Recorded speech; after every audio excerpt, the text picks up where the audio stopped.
Hi guys, what's up? My name is Ronald. Isa po akong OFW sa Singapore. Anyway, if you are new to my channel, welcome and please subscribe.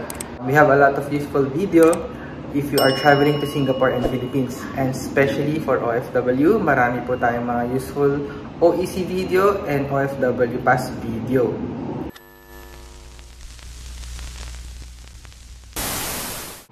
Hi guys, welcome back. Pag-usapan natin sa video na to yung eGov Super App at yung PhilSys or National ID. OFW ka man or hindi, mahalaga na mapanood mo tong video na to.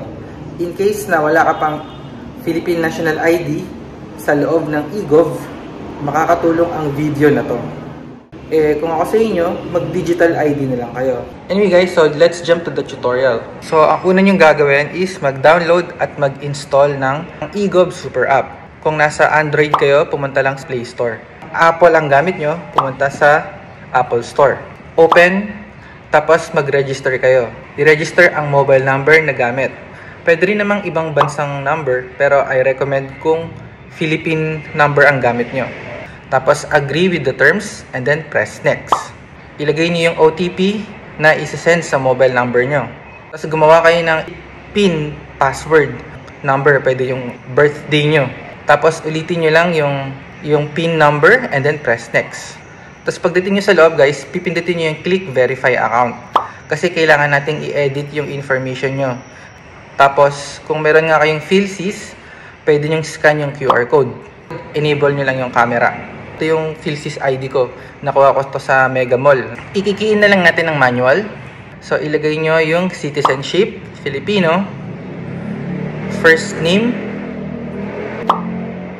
middle name, last name, apelido. Para naman sa mga walang middle name, pindutin or i-check, I have no middle name. Next is kung may suffix, yung junior, senior, or the third, pwede nyo ilagay. Kung wala, skip nyo na lang.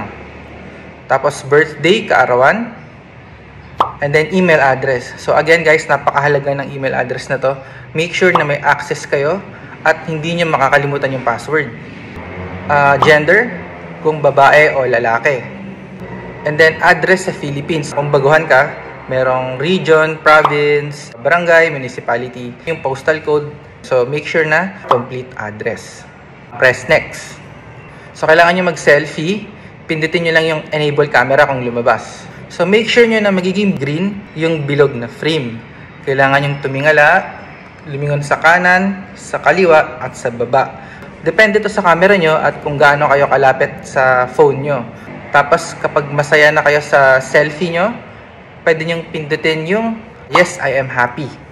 Kapag hindi naman okay, pwede nyong pindutin yung nasa kaliwa, retake photo. Ibig sabihin, uulitin yung picture nyo.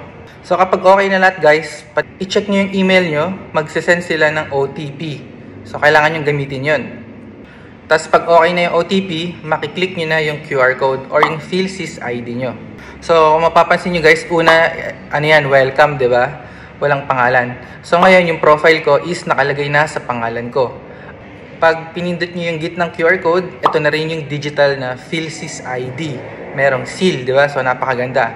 This serves as an official ID nyo guys. Instead of having the paper, yung papel na pwedeng mawala. So guys, napakahalaga na meron talaga kayong PhilSys ID sa loob ng eGov app. So yung mga Philippines government services tulad ng jobs, yung paghahanap ng trabaho, at yung pag-register ng SIM card.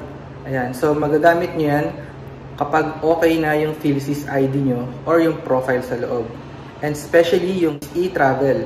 So mapapadali na yung pag-register nyo kapag kompleto na yung profile nyo sa loob. It's gonna be a different tutorial sa paggamit ng e-travel sa loob ng eGov app.